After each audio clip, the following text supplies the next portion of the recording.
take a look at the process. The beginning of the process.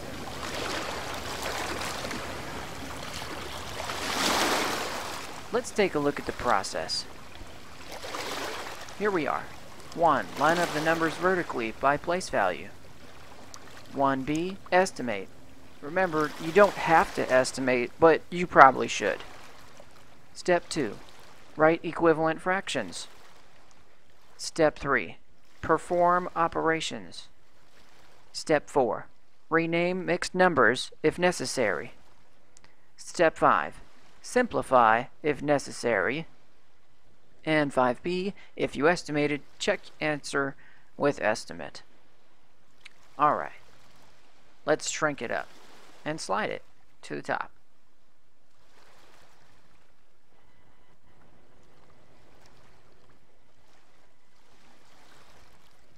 Okay, now that we have it going, now we're ready to subtract with renaming. Let's start the first problem. 2 1/2 minus 1 5/6. Okay, step 1. Line up the numbers vertically by place value. Let's do that. 2 1/2 minus 1 5/6. Difference line. So we've got that down. First step finished. Let's get rid of this and make more space for this. Alright. Step 2 is write equivalent fractions. But I'm going to estimate. So let's do an estimate. Let's take a look. 1/2. Well, 1/2 is already a benchmark fraction, so we should keep it. Let's keep it as 2 1/2. How about 1 5/6? 5/6 is close to 1, so we'll think about it differently as 1. So 1 and 1 is 2. So if we subtract this, we have 1/2 minus nothing, which is 1/2, and 2 minus 2 is 0. Or about 1/2. So let's save that. Let's bring it over here. We'll just save it for later. And now we're ready to move on to step 2. Write equivalent fractions. Okay, let's take a look at the denominator. We have a 2 and we have a 6. The least common denominator would be 6 because 2 is a factor of 6. So we can use 6 for our equivalent fractions. Let's do that. Extend the line. And think to yourself, 2 times what number would be 6? The answer is 3. So we multiply by 3 on the bottom, and we multiply by 3 on top. Now we're ready for the next one. Extend the line. And since we're using 6, we just multiply it by 1 because of the identity property of multiplication. And we multiply the top by 1. Alright, now we're ready to write our equivalent mixed number. We have 2, which we keep, and then we do the fraction. 1 times 3 equals 3 over 2 times 3, which equals 6. Now we do the next one. We keep the 1, and now we do 5 times 1, which equals 5, and 6 times 1, which equals 6. Don't forget, bring your operator over. Subtraction sign, difference line. So now we have our equivalent fraction. Very good. Third, we're going to perform operations. Now I want you to think here, when we go by place value and we subtract, take a look at the fractions. 3/6 minus 5/6. We have a slight problem. The problem is that we don't have enough fraction to subtract 5. 3 minus 5, we won't get a positive integer, so we need to regroup. So to perform this operation, we need to add a step that was not originally there when doing it without regrouping. So we're going to rename this fraction, this mixed number, so that we can subtract. Let's take a look. The first thing we're going to do is regroup this 2. We need to take one whole away. We're going to regroup it as 1. We're going to push this 1 over into the fraction area, right here.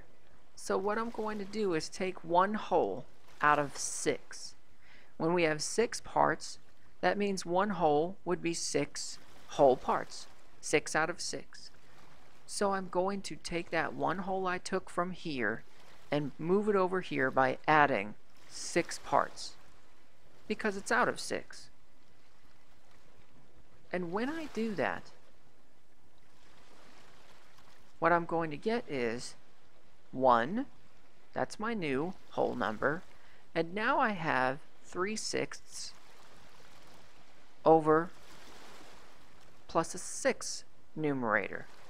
So 3 plus 6 equals 9, and that's over 6. Now, because I haven't done anything with this, I can just slide this one over, and I don't need to change it. So I just slide it over. 1 and 5/6. I also need to carry my subtraction sign.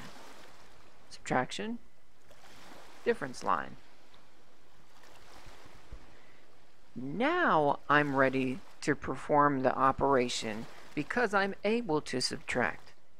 Now I can do 9/6 minus 5/6.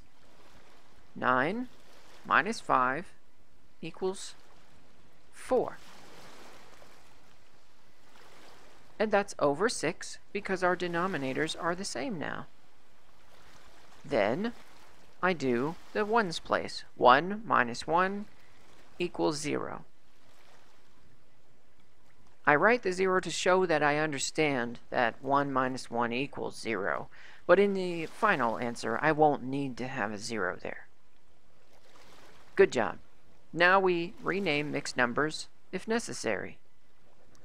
Is it necessary to rename 4/6? The answer is no. We don't need to. 4 is less than 6. Finally, step 5, simplify if necessary. Think, is it necessary to simplify 4/6? The answer is yes.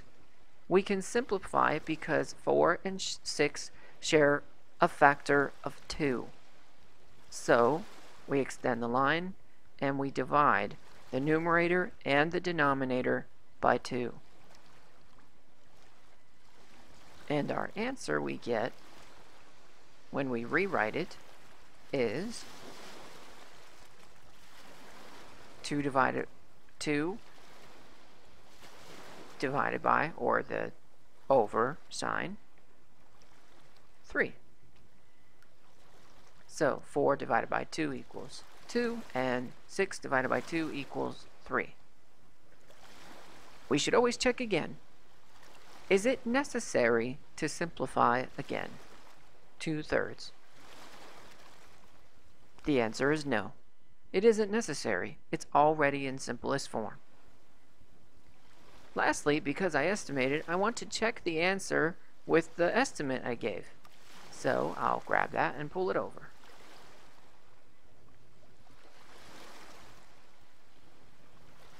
So, thinking about it, is 2/3 close to 1/2? The answer is yes. It's quite close. So my answer is close to my estimate, which means it's probably the right answer. Good work. Let's do another one.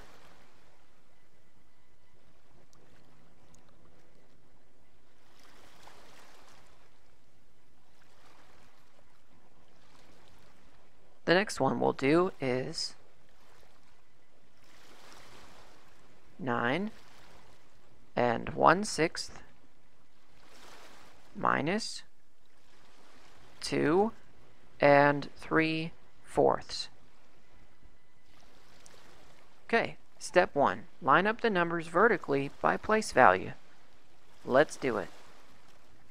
9 and 1/6 minus 2 and 3/4. Difference line. Step 1, complete. Let's move this out of the way, make some more space. There we go. Perfect. Now we're ready for step 2. Write equivalent fractions. But I want to write an estimate first, so that's what I'm going to do. 9 and 1/6 can be rewritten as just 9 because 1/6 is close to 0. So I'm just going to write it as 9. Then 2 and 3/4, I'm going to rewrite that as 3 because 3/4 is close to 1. So 2 and close to 1 would be 3. Then I carry my subtraction, and 9 minus 3 equals 6. So my answer is going to be about 6. Let's grab that and move it in the corner for later.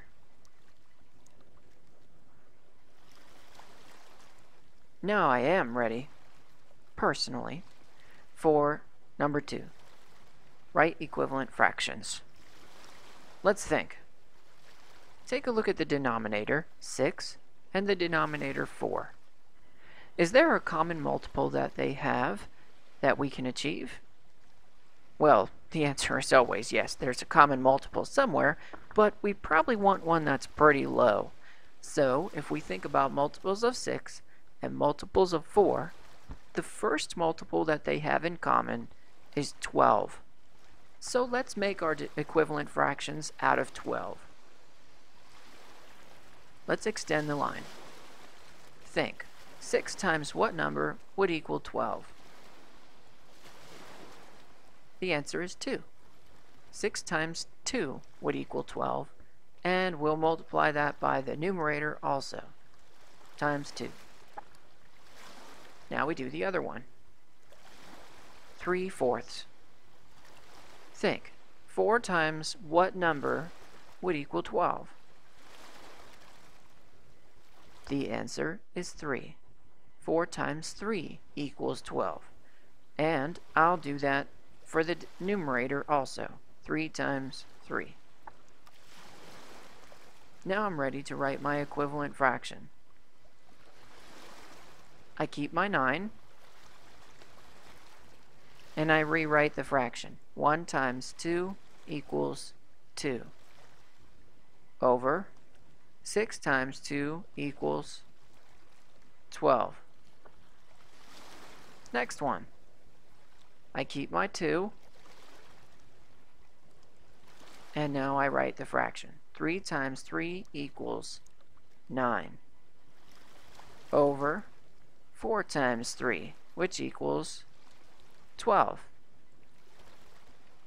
Grab that operator, this one is subtraction, and write a difference line. Awesome! We've finished number 2. Now we're ready for number 3, perform operations.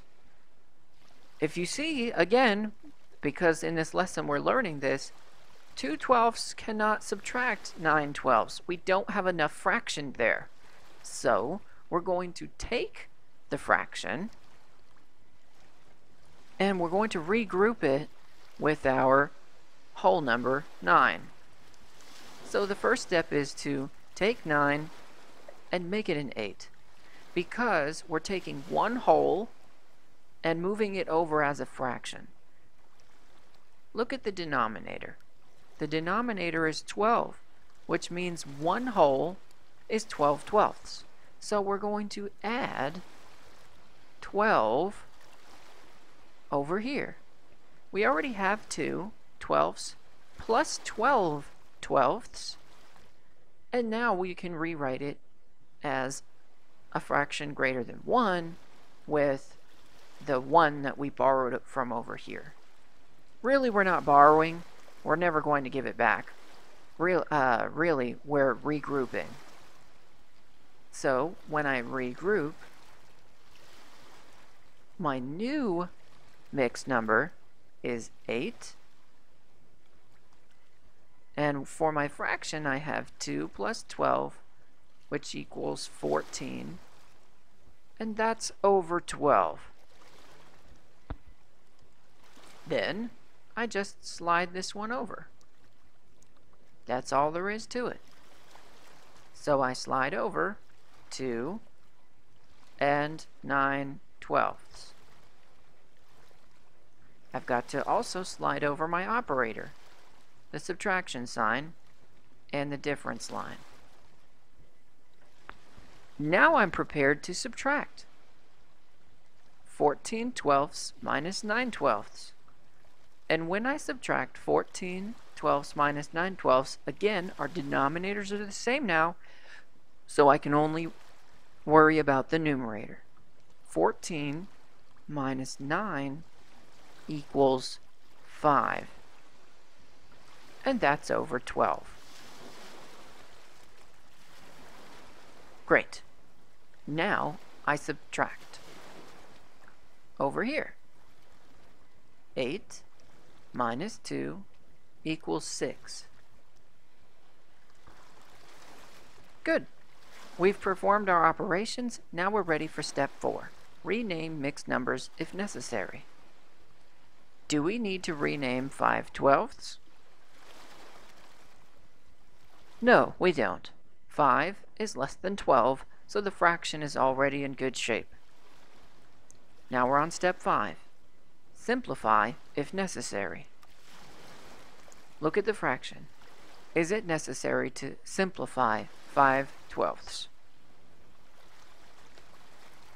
The answer is no. 5 and 12 share no factors except 1, so it wouldn't be beneficial to try to simplify because it is already in simplest form. Since we made an estimate, now we're ready to check our estimate with our answer. Let's check it.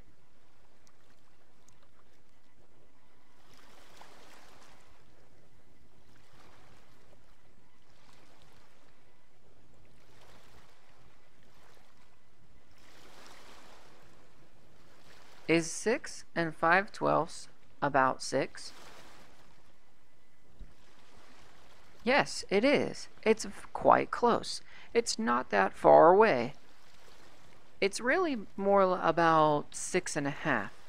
But if you remember, we chose 3 to subtract. We could have chosen minus 2.5, because 3/4 might be close to a half. So if we did minus 2 1/2, what we would have is about 6 1/2. And 6 and 5 twelfths is only 1/12 away from 6 1/2. So we did a good job. Awesome job.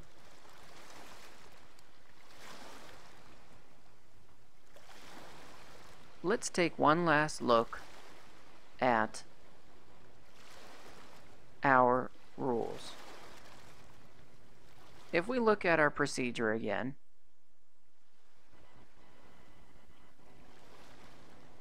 number 1, line up the numbers vertically by place value. 1b, estimate if you choose to. 2, write equivalent fractions. 3, perform operations. 4, rename mixed numbers if necessary. 5, Simplify if necessary, and if you estimated 5b, check answer with estimate. You can't go wrong. Now you're almost ready to move on to be completely on your own with adding and subtracting fractions with unlike denominators.